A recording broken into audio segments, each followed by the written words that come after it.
Grand slam for Masters!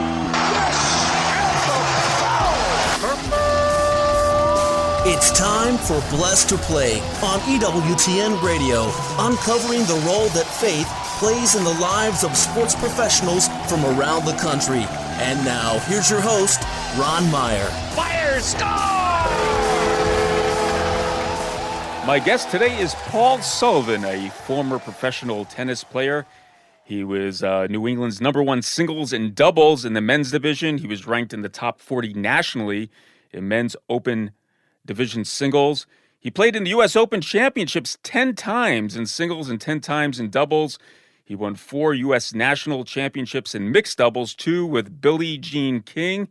He actually played against Bjorn Borg, quite a tennis player back in the day, and he had the honor of being inducted in the Hall of Fame in New England in 1969. I'd like to welcome Paul Sullivan to Blessed to Play. Paul, thanks so much for joining us. Ron, thanks very much for having me here. Well, this is quite a career, I must say, and it started off at Belmont High School, where you captained that high school's tennis team. But who introduced you to the sport of tennis? My family, actually. My mom, my 3 sisters particularly, all played. My mom wasn't a great player, but she played. And my 3 sisters was actually very good. They all won national titles. Then actually the person that really had a lot to do with it in my early days was a woman named Hazel Whiteman. Mm-hmm. She had won 44 national titles, and she just sort of took my whole family under her wing and taught us a lot.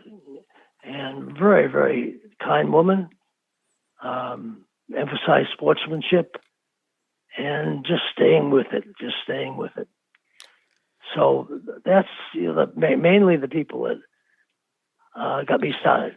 Yeah, those people were instrumental in your tennis career and in your life as well.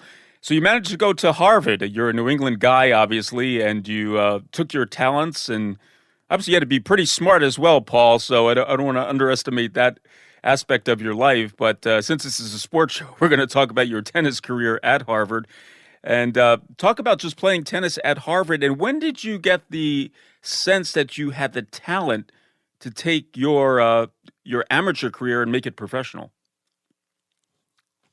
Actually, the summer before I started Harvard, I ended up a friend and a former captain at Harvard asked me to play in the national doubles championships, and of course I played, and we had a tremendous match against the Mexican Davis Cup team, and ended up beating them in 5 sets. Mm-hmm. And they were the second-ranked team or second-seeded team in the tournament. Anyway, that really got me in a position where I felt I could play, and people thought I could play, and I got the invitation just then, at that point, to play the U.S. national singles as well. So that was sort of the beginning, and then after going to Harvard as a freshman, you could only play as a freshman, and I played as a freshman, and we had good matches, but I always wanted to get to play the varsity, and finally did the following year and played for 3 years on the varsity with some really, really good players. Blessed to Play, Ron Meyer chatting today with Paul Sullivan. He's a former professional tennis player, played with some greats of the game, including Billie Jean King, Bjorn Borg, Arthur Ashe, Rod Laver, Don Budge, and the list goes on and on and on. But let's talk about these. You played in a number of majors, and you played at the U.S. Open when it was at Forest Hills. But I want to talk about the time just interacting with Billie Jean King and that match with Bjorn Borg.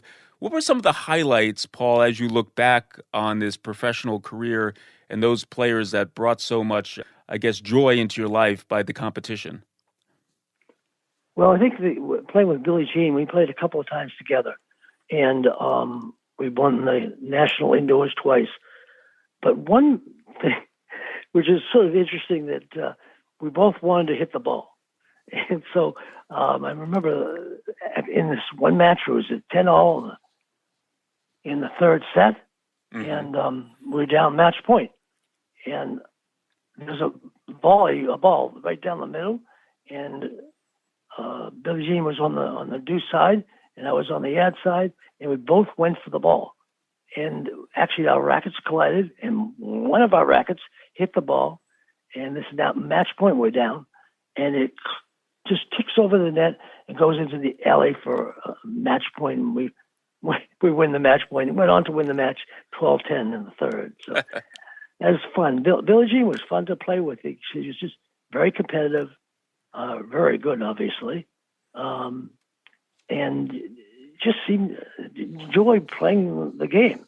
I mean, like a lot of players, you really enjoyed playing the game. I think that's the highlight of my career, is just how much enjoyment I got out of it. Yeah. So that, I would say that with her, was sort of an interesting part of our matches, but we played twice. Didn't actually play again. I ended up playing the National Open with Patty Hogan, and we won that as well.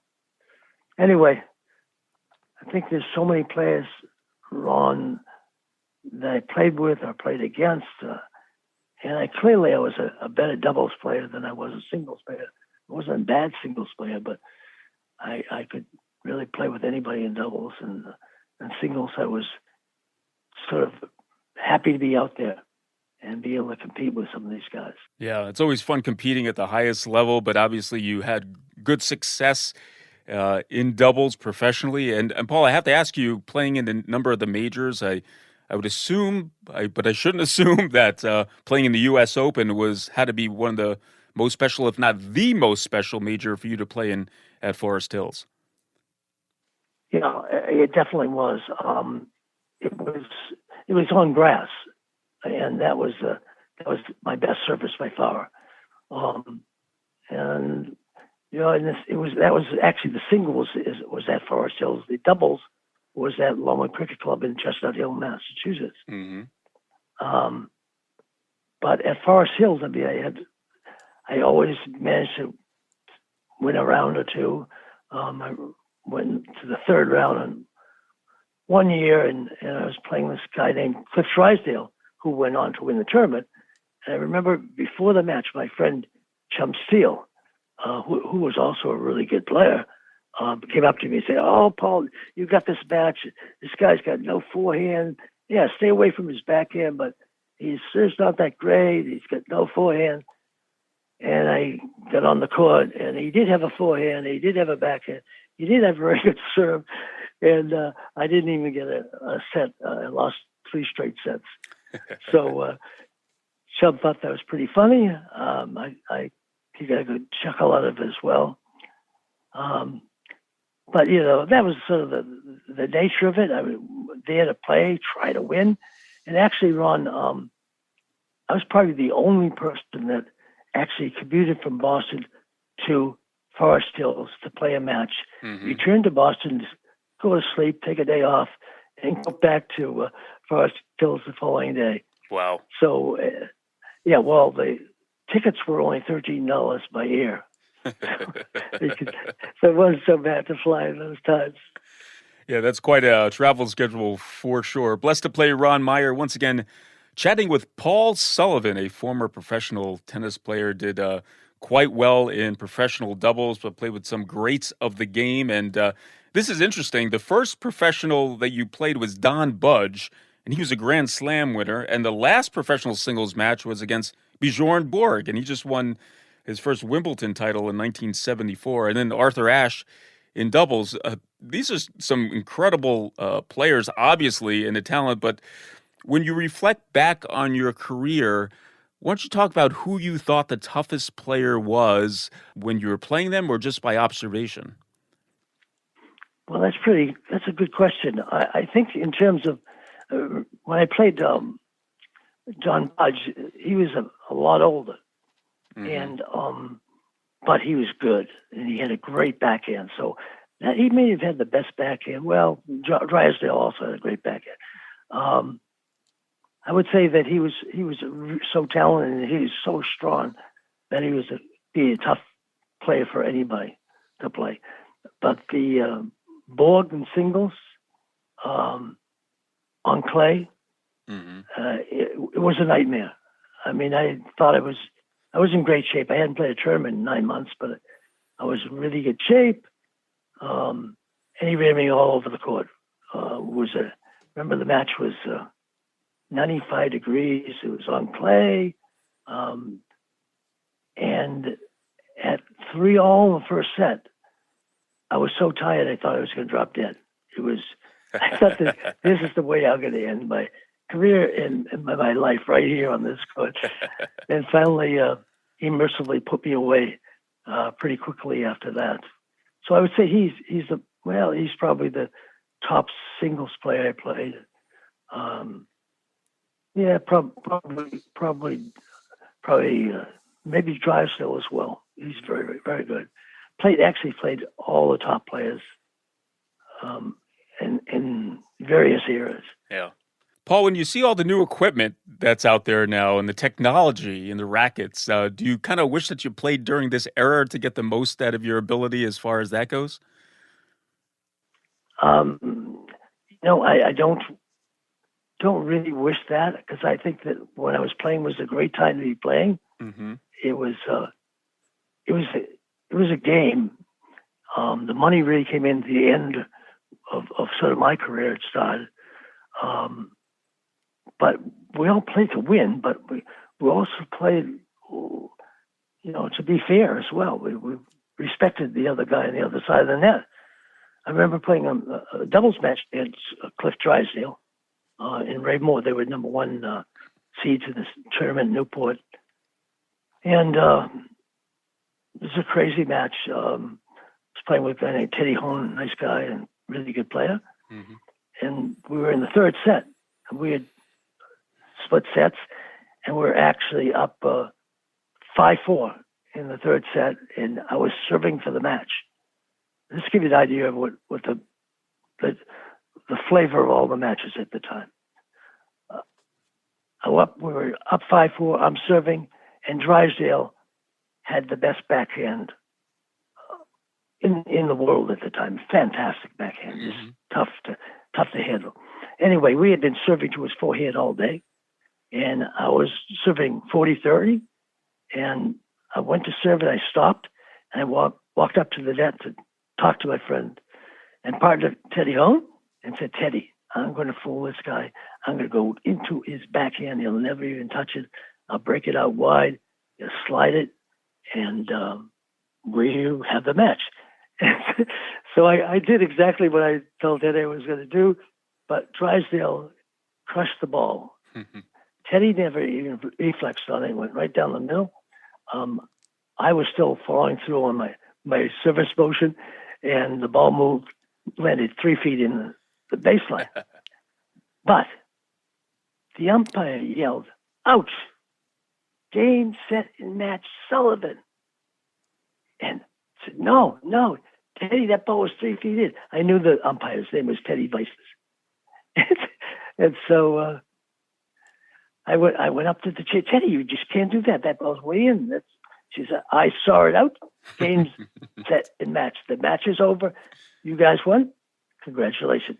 I said, "No, Teddy, we cannot win like that." Paul Sullivan started Paul Sullivan Sports in 1967 to develop and patent a aluminum tennis racket, the first ever made in 1968, known as the Spalding Smasher, and it was used by all-time great Pancho Gonzalez. When Blessed to Play returns, we'll talk about the faith life of this former professional tennis player, Paul Sullivan, when Blessed to Play returns after this.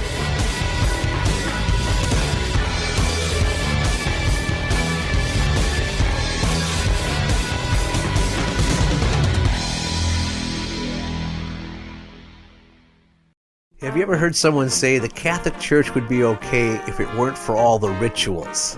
Why do people complain about the rituals in the Catholic Church? They don't complain about the rituals that fill the rest of their daily lives. They shake hands, they sign their names, they put candles on birthday cakes, they give each other flowers, they put on fancy weddings and somber funerals. Those are all rituals. They are symbols. They are simple ways of representing complex ideas. G.K. Chesterton says ritual is a need of the human soul. In fact, it's a need of the human body, like exercise. Destroy your impressive ceremony, and all you get in return is an unimpressive ceremony. Spend more time with the Apostle of Common Sense. Visit chesterton.org for more information and go to EWTNRC.com to discover more books and programs written and inspired by G.K. Chesterton. EWTN Radio posts 11 podcasts every weekday and over 60 per week. They're the perfect companion for busy Catholics everywhere. With on-demand access to audio, you can pause and pick up right where you left off anytime, anywhere. And they're all free. Subscribe by going to EWTNradio.net, then click on podcasts. They're waiting for you. EWTN is the Global Catholic Network.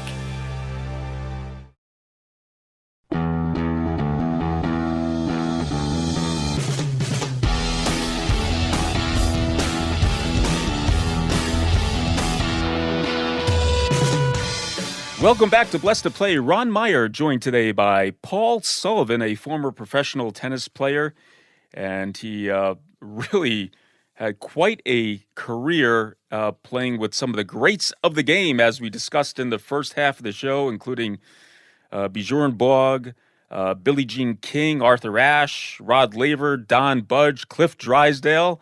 Paul was more known as a double specialist, if you will. He had his success there, but played a lot of singles as well. In fact, his last professional singles match was against Bjorn Borg. So how about that? But Paul is from the New England region. He's a Catholic, and faith is very much part of his life and has been for quite some time. So give us some background, Paul. You grew up Catholic, but when did you embrace the faith, and how important is it to just be Catholic? Ron, I grew up in an Irish Catholic family with my dad, my three sisters. We lived in a three-story family home. My mom and dad, three sisters lived on the first floor, and I had I lived on the second floor with my grandmother and two aunts, and on the third floor, my uncle lived in the attic. They were all devoted Catholics. We would go to Mass together every Sunday, all the holy days, and there were photos, pictures, paintings of Jesus all over our house. So I think that was sort of the way I started, sort of the leaving side of my Catholic life. But as I grew older, even middle school days and my high school days, I had a very strong faith, and we would obviously got baptized and First Communion, and kept going on and learned a lot in the faith from the particular church I was going to. We kept going for special education programs even after confirmation. I think one of the things that was sort of interesting is that I think we are able to spread our faith sort of by example, and my example, I guess, was pretty good at the time. I remember playing basketball with two friends. One was Billy Callahan, my best friend. Another one was a fellow called Bob Stretch. We always call him Stretch. And his last name was Foley. So anyway, we were playing along, and every Saturday we would play. And every Saturday at 3 o'clock, Billy or I would say, okay, we got to stop. We got to go to confession. And so while we go to confession, we say, Stretch, come with us. And each time, Stretch would say, oh, I can't. I got to go work with my dad. And so we didn't say anything. We just kept going. We did that Saturday.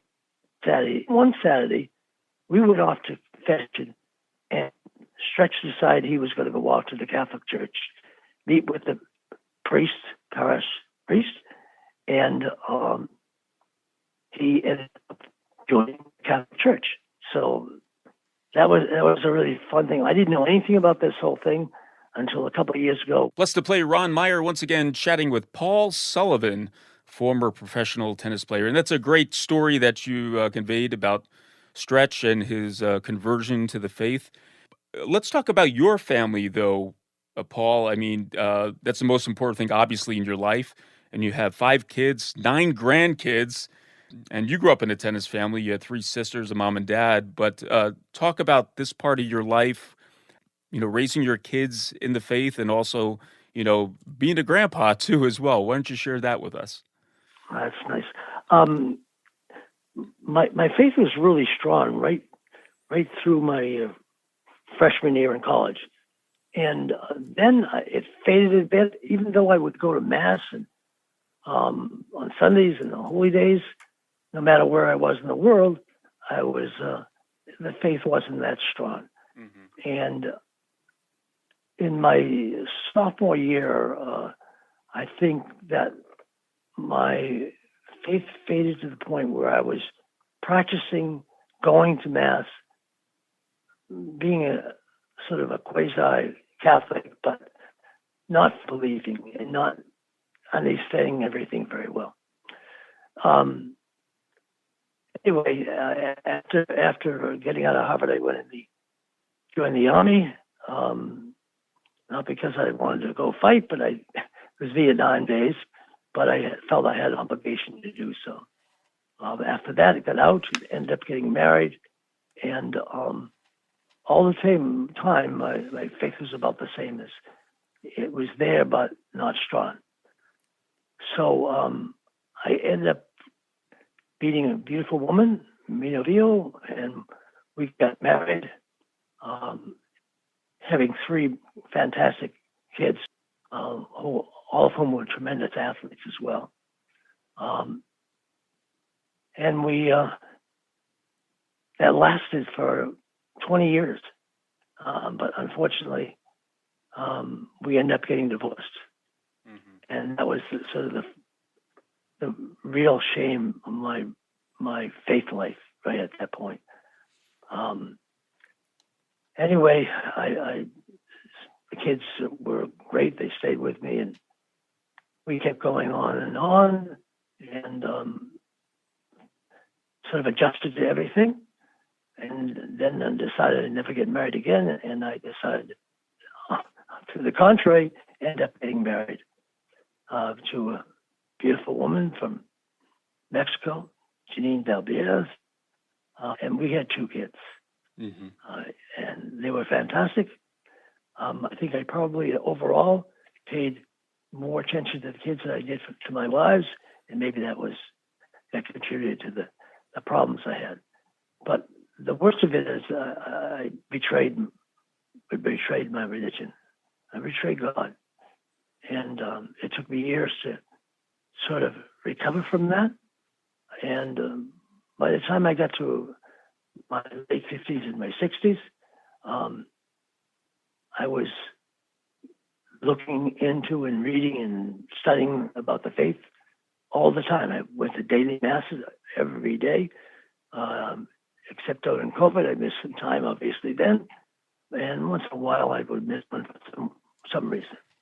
But that's the intent that I had at that point. And I kept going, and I kept getting stronger and stronger in the faith. And today, the Eucharist is my life. I just love the Eucharist. It is my life. Mm-hmm. Well, Paul Sullivan obviously has a story of redemption, and that redemption he has shared with us today. And I'd like to ask the audience that is listening today, Paul is going through some health challenges, and we want to keep Paul definitely in our prayers. Paul, we only have a couple of minutes remaining now, but as you reflect back on this life and sports being such a strong part of it, what is sports has done for your spirit along with your faith as you've went on with your career and also your life in general? Ron, before I even get into that, just to say, for praying for me, I really appreciate that. I would love you all to just pray for God's will to be done. That's all I need. Anyway, I think the ability to stay with something, whether it's a tennis match or athletic contest, is extremely important because it also indicates how you're going to live. Mm-hmm. And if, in my case, I went up and down a little bit on it, but my faith was always there in some way. It's very strangely on my side all the time. I love to play, and perhaps at times that gets out of perspective.